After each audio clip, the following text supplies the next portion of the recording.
We are lovers. We are kissing. We are lovers.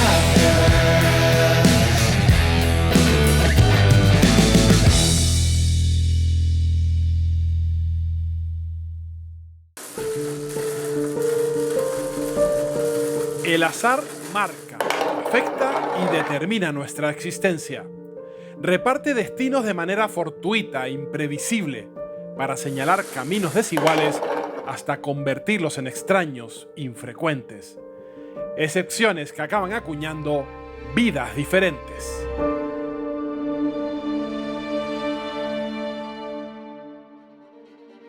Una enfermedad se considera rara cuando afecta a 1 de cada 2.000 personas. Actualmente hay unas 7.000 catalogadas y se estima que 30 millones de europeos las padecen. En las islas se calcula que más de 150.000 canarios conviven con una de estas patologías. Cuando hablamos de una enfermedad rara, hace referencia no a una enfermedad que no esté bien estudiada o no esté bien catalogada desde el punto de vista científico, sino hace referencia al número de personas que la padecen a nivel poblacional. Una enfermedad rara puede presentar clínica bien desde el momento del nacimiento, en el periodo neonatal, hasta en etapas más avanzadas de la vida. Uno de los principales problemas de las enfermedades raras es su diagnóstico. Los pacientes deben esperar de media 4 años para saber qué patología tienen, pero en el 20% de los casos la espera se alarga como mínimo 1 década. Durante ese tiempo, el 40% de los enfermos recibe un diagnóstico incorrecto. When I wake up in the morning, love, and the sunlight hurts my eyes. Sergio, tú padeces síndrome de SUDEC. ¿En qué consiste esta enfermedad? Esta enfermedad es mucho dolor, espasmos musculares, se te deforma lo que es los miembros, tanto pueden ser los pies como las manos. Da mucho calor, mucho frío, cambios de temperatura, caída de la piel, el calor, sequedad, pero sobre todo dolor, dolor y dolor. La medicación mía es morfina y yo estoy con una discapacidad de un 78% y necesito ayuda para prácticamente todo. ¿Cómo es el proceso a través del cual te acaban detectando que tienes este síndrome? Yo empecé una lesión, yo estaba trabajando, una lesión en la rodilla. En un principio era un esguince de rodilla y partí menisco. A raíz de ahí fueron varias operaciones. Me ponían siempre algo de distrofia, pero no me decían nada más. Tenía un tratamiento por un dolor muy fuerte, pero me seguían operando. Cuando este tipo de enfermedad o de síndrome no se debe operar si no se localiza en los 6 primeros meses. ¿Qué es lo que pasa por tu cabeza después de todo ese calvario y todo ese proceso? Que si se estaban riendo de mí, que si todo lo estaban haciendo para sacar dinero. Porque realmente, si no me tenían que haber metido en tantas operaciones, ¿por qué lo han hecho?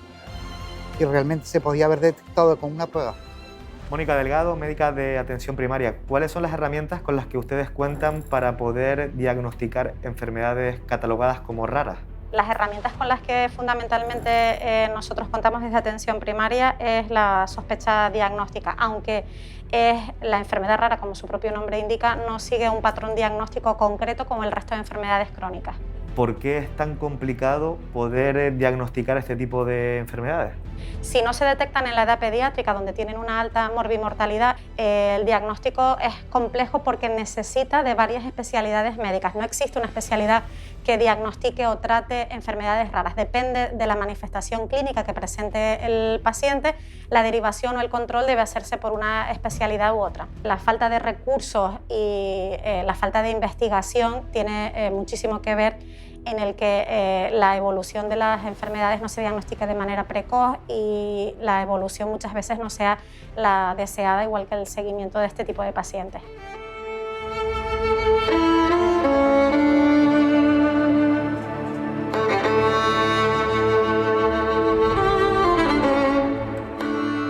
Las enfermedades raras son una carga para los que las sufren y un quebradero de cabeza para los médicos. Para visibilizarlas, en Canarias se han creado 2 unidades de referencia que atienden a 700 personas con un diagnóstico confirmado. Elizabeth, ¿cómo funcionan las 2 unidades de referencia que hay en Canarias? esas dos unidades fundamentalmente de inicio pivotan sobre lo que son las consultas y las unidades de genética. Según la sospecha clínica que haya o según el estudio genético, pues a lo mejor es una enfermedad rara que tiene más impacto sobre neurología o sobre digestivo. El Ministerio ha establecido que focalicemos nuestra capacidad de registro en 22 enfermedades. Hemos localizado unas 700 personas con esas 22 enfermedades raras ya con diagnóstico validado en estudio. Aunque cada enfermedad rara es diferente, la mayoría guarda características comunes. La primera es el efecto que tiene en la vida de los enfermos y de sus familiares. Muchos tienen que dedicar las 24 horas del día a su cuidado.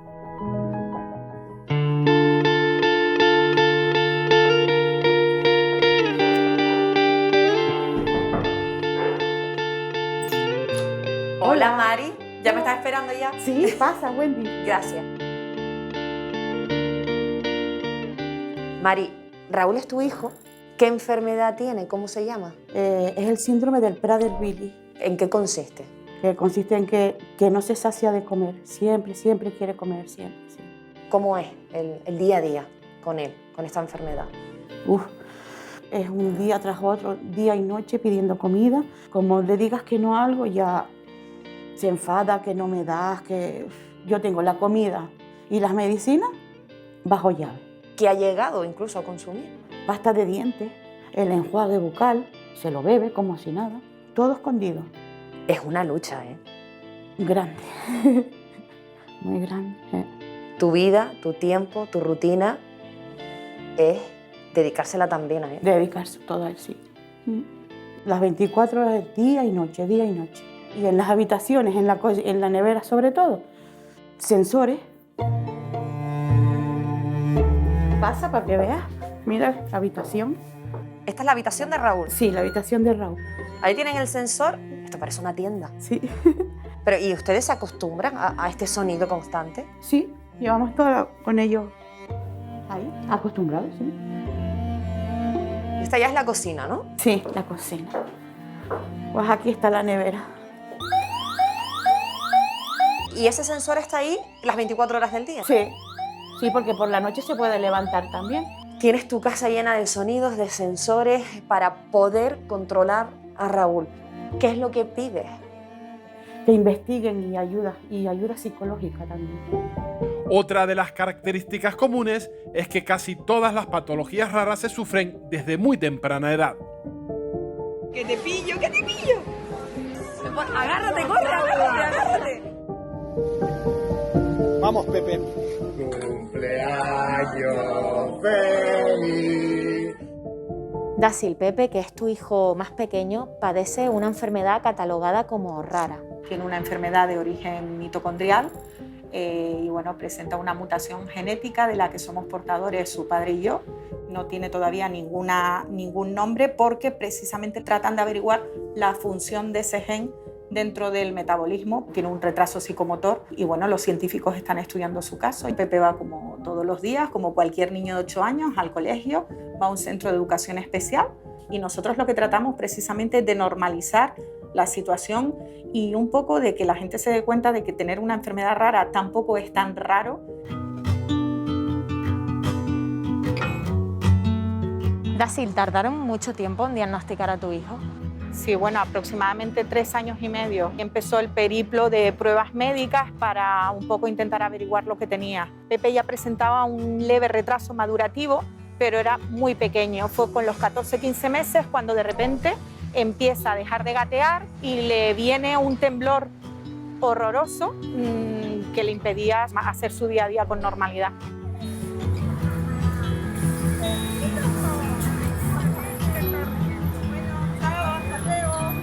Dasil, ¿conseguir un tratamiento para su enfermedad ha sido posible a día de hoy? Por ahora el tratamiento que tiene y que ha sido más efectivo es el que elimina el temblor, que desde luego ha mejorado muchísimo su calidad de vida. Y luego aparte sigue la investigación en Zaragoza y en Estados Unidos para esa posible terapia génica que le permita mejorar más su calidad de vida, aún si cabe. Las enfermedades raras, su origen es genético y por tanto la persona normalmente nace con ellos. Se pueden manifestar desde el momento de su nacimiento o bien en el primer año, en los primeros años de vida. El 60% de los niños que mueren desde el nacimiento hasta que tienen 15 años se deben a alguna enfermedad rara. ¿Cuáles son los retos? Bueno, pues mejorar, por supuesto, en lo que es la prevención, mejorar en el diagnóstico de estas enfermedades. También nos preocupa el tratamiento. Otra característica común en este tipo de enfermedades es la alta tasa de mortalidad. 1 de cada 3 bebés que mueren antes de cumplir un año fallece por una enfermedad rara. Los pacientes se quejan, cuando hablas con ellos, se quejan fundamentalmente del retraso en el diagnóstico. Algunos están dando tumbo de consulta en consulta hasta que por fin se da con un diagnóstico. Y ellos mismos investigan y saben que algo está pasando e insisten mucho. Otro, pues a través del médico de familia, que también, como le digo, delante del médico familia, el poco tiempo que tienen muchas veces para ver el paciente se les escapará igual que a nosotros en el hospital. Es fundamental 2 cosas para mí: la investigación y, por otro lado, en la formación. A pesar de la gravedad de muchas de las enfermedades raras, estas patologías no son rentables para la industria farmacéutica. En cualquier caso, sí podemos decir que descubrir fármacos es una actividad muy arriesgada. Si no hubiera rentabilidad, como cualquier empresa, no se fabricarían, no se dejarían, no se seguirían investigando. En la medida en que aumenta el número, el target, el número de potenciales usuarios de un medicamento, de pacientes, que aumentan las ventas, serán mayores los beneficios de una industria farmacéutica.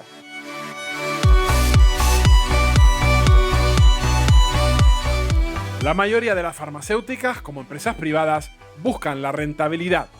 De ahí que desde la Unión Europea se potencien incentivos especiales a la investigación de los fármacos destinados a tratar enfermedades raras. Son los llamados medicamentos huérfanos.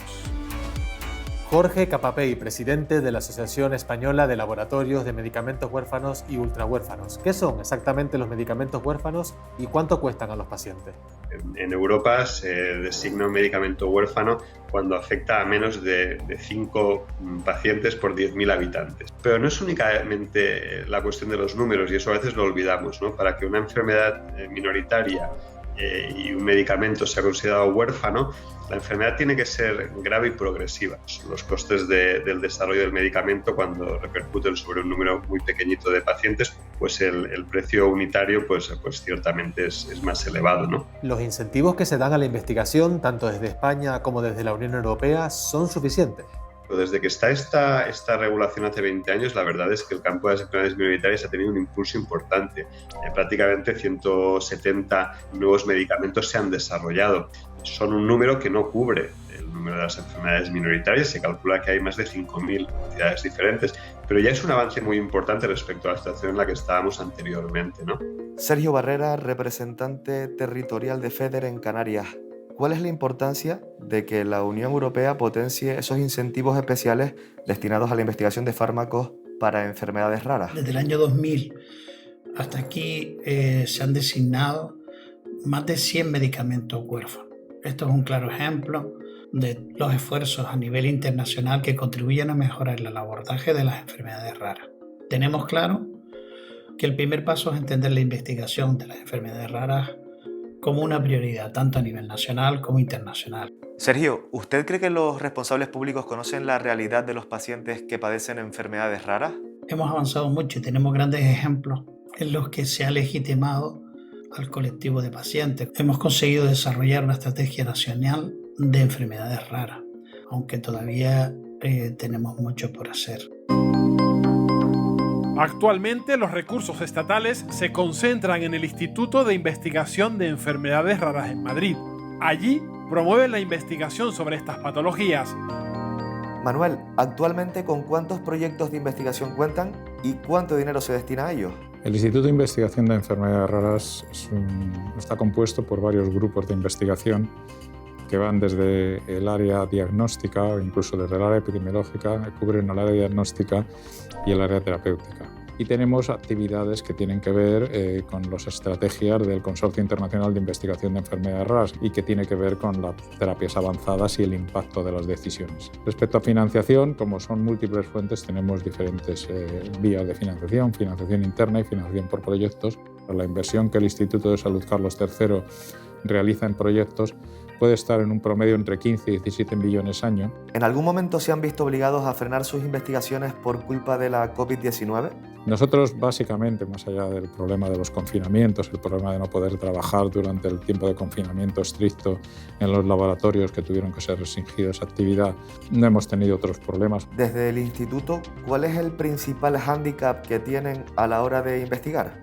En general, los problemas son que no tenemos suficientes pacientes como grupos aislados y tenemos que ampliar nuestra colaboración, no ya a Europa, sino a veces internacionalmente, para poder tener un número de pacientes mínimo para poder investigar. Y eso afecta tanto a la mejora en el diagnóstico, a la calidad del diagnóstico, dificulta los ensayos clínicos y dificulta también los conocimientos fisiopatológicos.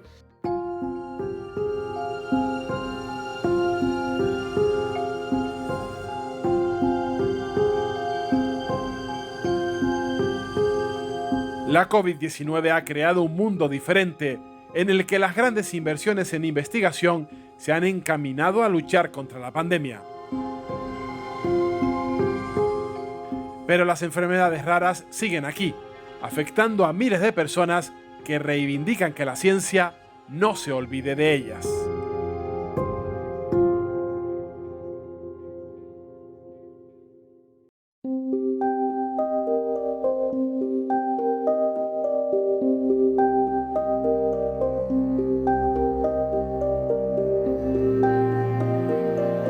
Tener una enfermedad rara obliga a quien la padece a realizar más esfuerzos en su vida cotidiana, especialmente en tiempos de pandemia.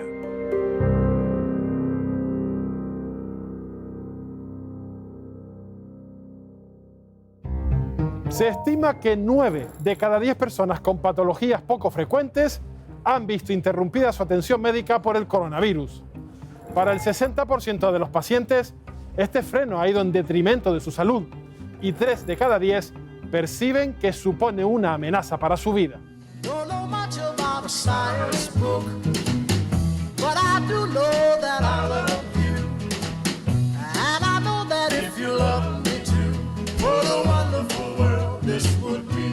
María es una de las pacientes afectadas por esta crisis sanitaria. Padece Neurobechet, una enfermedad neurológica. María, ¿qué enfermedad tienes y qué consecuencias tiene eso en tu salud? Bueno, a mí me diagnosticaron hace un par de años el Neurobechet, que era una inflamación en el bulbo raquídeo. Pues estuve un par de días convulsionando en casa. Todo empezó por una contractura en el cuello. Supongo que el síntoma de la inflamación. Según me explicaron, es que mi cuerpo reaccionó a un virus externo. Es eso que totalmente me paralizara. Yo al principio solo movía los ojos. Y estuve así casi 3 meses y medio. Empecé a mover un poquito lo derecho. ¿Cómo te afectó el confinamiento y los meses siguientes de la pandemia? Hombre, durante esos 3 meses se pararon todas las terapias. Y yo iba poco a poco en casa haciéndolo. Y si te ves que te paras un poco a nivel motor. Y empieza un poquito más la plasticidad, estar un poco más rígida. Porque al principio se reanudó todo. Íbamos un poquito de la ambulancia y demás para guardar distancia. Pero después de Reyes sí hubo un cambio, supongo que también, porque la isla empeoró. Y entonces ya ahí cancelaron ambulancia. En mi caso, ¿qué ha pasado? Que es la suerte que tengo gente detrás que me pueden llevar y traer y puedo seguir con las terapias. Pero hay mucha gente que está igual que yo, o peor, para los que la rehabilitación es indispensable, que no pueden seguir con el tratamiento. Karina Escobar, presidenta de la Plataforma de Organizaciones de Pacientes. Uno de los daños colaterales de la pandemia ha sido la paralización de pruebas en pacientes con diferentes patologías. ¿Esta paralización puede afectar de manera particular a los pacientes con enfermedades raras? Al igual que le pasan a otras patologías crónicas, se han visto también en esta situación, tanto ellos como su familia. Y esto al final es un problema que afecta en el futuro de estas personas, en su calidad de vida futura. Muchas de ellas están pendientes de un diagnóstico y ahora mismo con una pandemia que ha paralizado la asistencia sanitaria, pues es complicado, ¿no? Y al final se están dilatando mucho más los tiempos de actuación. Y bueno, lo que nos vamos a encontrar es una situación donde tenemos pacientes que han empeorado de su salud, con problemas de salud mental, digo, a nivel emocional, pues estamos en una situación mucho más pesimista sobre nuestra salud. Lo que tenemos que dar paso es que el sistema sea más proactivo, que los profesionales sanitarios obtengan más información que ayude a mejorar los resultados en salud de las personas a las que tratan. Estira tu brazo, que tú sabes. Muy bien. Eso es. La COVID también ha provocado que el 70% de las personas con enfermedades raras hayan visto canceladas sus terapias de rehabilitación.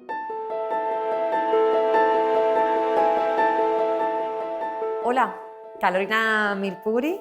Bueno, te interrumpo en mitad de una de tus terapias. ¿Recibes en este centro, Carolina, muchos pacientes con enfermedades raras?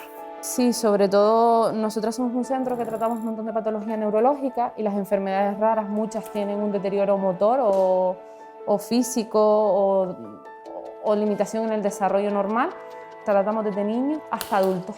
¿Cómo les ha afectado a estos pacientes con enfermedades raras el confinamiento, la pandemia? Cuando ocurre el confinamiento, todo se paraliza y todas esas capacidades que tenían estos niños o esas personas adultas que padecen patologías se ven agravadas. Sobre todo pacientes a lo mejor que ya habían adquirido un patrón de marcha, habían empezado a caminar y cuando volvieron aquí tuvimos que empezar otra vez desde cero, es decir, tienes que volver a hacer una revaloración del tratamiento. ¿Cómo llevas a cabo las consultas a día de hoy? Pedimos siempre que nos llamen para una cita previa, hacemos una valoración del paciente, establecemos un plan de objetivos corto, medio y largo plazo, a partir de ahí pautamos la frecuencia de tratamiento e intentamos establecer objetivos en común para llegar a un objetivo final. Solo sé que tengo miedo, pero no sé bien de qué, que nadie me cuida como tú me cuidas, que nadie me ama como tú me amas. Los pacientes con enfermedades raras y sus familias tienen que extremar las precauciones durante esta pandemia. Existir más de 8.000 enfermedades genéticas, habrá que definir dentro de las enfermedades raras qué subgrupos sean aquellas que tengan una susceptibilidad mayor de tener o sufrir complicaciones secundarias a un proceso como pueda ser el COVID.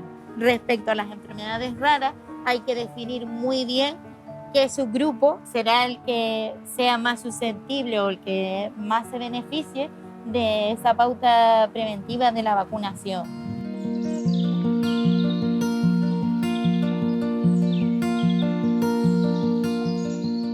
Felipe es economista y no puede teletrabajar. Cuando vuelve de la calle debe tener mucho cuidado para no llevar el virus a casa. Así evita contagiar a su hermana que padece ataxia. Hola María, hola mami, ya estoy aquí.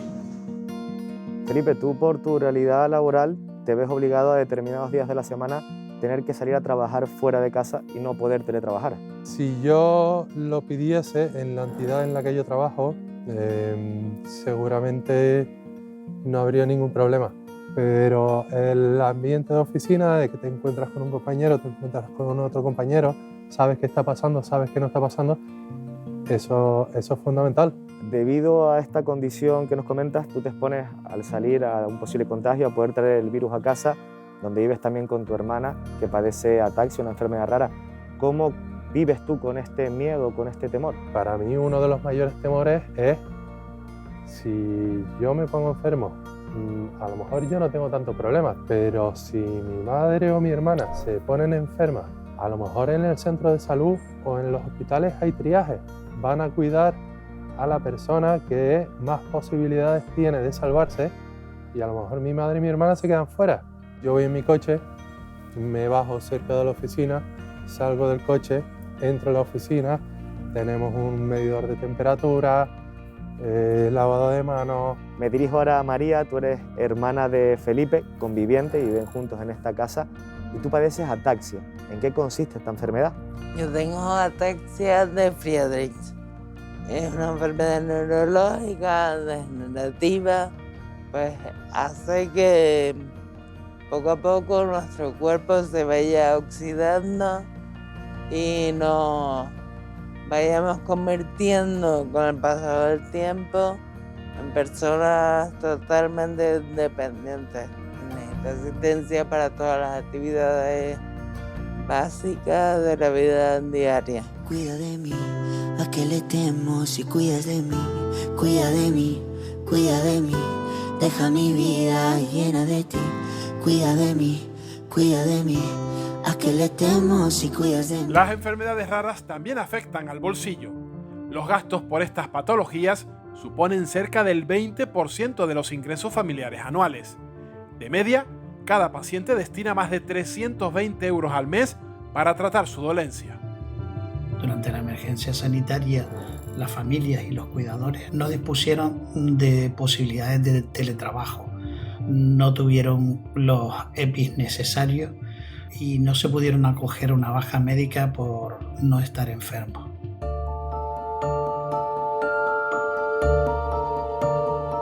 Pilar, en tu caso se mezclan dos situaciones. Lucía, tu hija, padece una enfermedad rara sin catalogar y has perdido tu trabajo a raíz de la pandemia. ¿Cómo afrontas esta situación económica en la que te encuentras ahora mismo? Pues ahora mismo la situación es crítica, pero además sumando una serie de gastos que no tiene un hogar normal, como es por ejemplo el tema de medicinas, ortopedia. Ella sufre de dolor crónico y tiene una medicación, una analgesia para sobrellevar este dolor. Y en esto sí es verdad que tenemos que hacer un desembolso mensual importante. Muchas veces es inviable. Llevo toda la pandemia temblando porque no sé cuál va a ser mi situación una vez que finalicen los ERTE, porque llega un momento en que dices, cuando llegue ese punto, ¿qué hago? ¿Dónde me voy? A veces cuesta pedir ayuda, pero en tu circunstancia no has visto otra salida. Yo había tocado muchas puertas, todas se me habían cerrado. Entonces aquí es donde juega un papel muy fundamental la asociación a la que pertenecemos, que es Pequeño Valiente. Hay una parte de ti que siente alivio y lo agradeces, pero también es duro cuando dices, ¿por qué llego a esta situación de tener que pedir para comer o para pagar unas medicinas? Lucía, ¿tú cómo estás viviendo toda esta situación? Hay días en los que me he hecho llorar como una loca, hay días que lo intento sobrellevar. La he visto un montón de veces llorar y yo siempre estoy ahí para, aunque sea, dar un abrazo. When the world is silent and the days are long, we made it on our own. Los que tienen una enfermedad rara son pocos, pero eso no significa que estén solos. Viviana, ¿cómo se llama la enfermedad que tiene tu hija? La llaman coloquialmente síndrome maullido del gato. Esto es porque al nacer lloran como gatitos. Y ese lloro, muchos de ellos, incluida la mía, lo llevan en el tiempo. O sea, todavía, al menos la mía todavía lo tiene. Cuando llora tiene un chillido particular. Tiene un cromosoma afectado, retraso psicomotor. No es completo, la mayoría llegan a caminar, son bastante comunicativos. Lo que pasa es que cuesta al principio, en los primeros años, decir que se quieren comunicar, porque no producen sonido como el de nosotros, el hablar. En tu caso, Mónica, tu hijo Joan es más joven que Yelitza. Cuando le dieron el diagnóstico, ¿te pusiste en contacto con una asociación también de padres en una situación similar? Sí, me pone en contacto con la asociación de Asimmaga. Mi hijo tenía 5 años. A través de la asociación Asimmaga conocí a Viviana. Una alegría, porque tiene contacto, ves otros niños, ya no ves que tu hijo no, ya ves que tu hijo puede avanzar. El saber que tienes apoyo de otras personas es espléndido, y es que hace muchos años que nos llamamos familia. Además, en el caso de Joan y Yelitza, se conocen, se llevan muy bien, son amigos. Son muy, muy amigos. Se ve, se ríe, se quiere, se abrazan. Pueden estar 3 meses, 4 meses, 1 año sin verse, que parece que se llevan 2 días sin verse. De tener a alguien que abrace a tu hijo, de la misma enfermedad, del mismo contacto, que tú digas cómo se entienden entre ellos, muy bien. En verano nos vemos, nos vamos a la playa, salimos mucho. ¿Qué mensaje le enviarían a una madre o un padre cuyo hijo acabe de ser diagnosticado con una enfermedad rara? Yo buscar un apoyo de una persona que lo tenga. Con cualquier enfermedad rara, busquen información, quédense con lo bueno, hablen con otras personas. Miles de canarios padecen enfermedades raras para las que apenas hay investigación ni tratamientos efectivos. Mejorar su calidad de vida debe ser una prioridad porque la palabra rara no puede ser sinónimo de ignorada. Solo es rara para aquel que no la conoce. Que hay más de las que se piensa, quizás habría que potenciar más la investigación aquí en Canarias. El raro no es mi hijo, el raro es la enfermedad de mi hijo. Lo que no se ve no se sabe y no se estudia, no se conoce. Hay gente que se está muriendo porque sus enfermedades son terminales, son enfermedades raras terminales. Falta mucho recorrido y la investigación sobre todo es importante.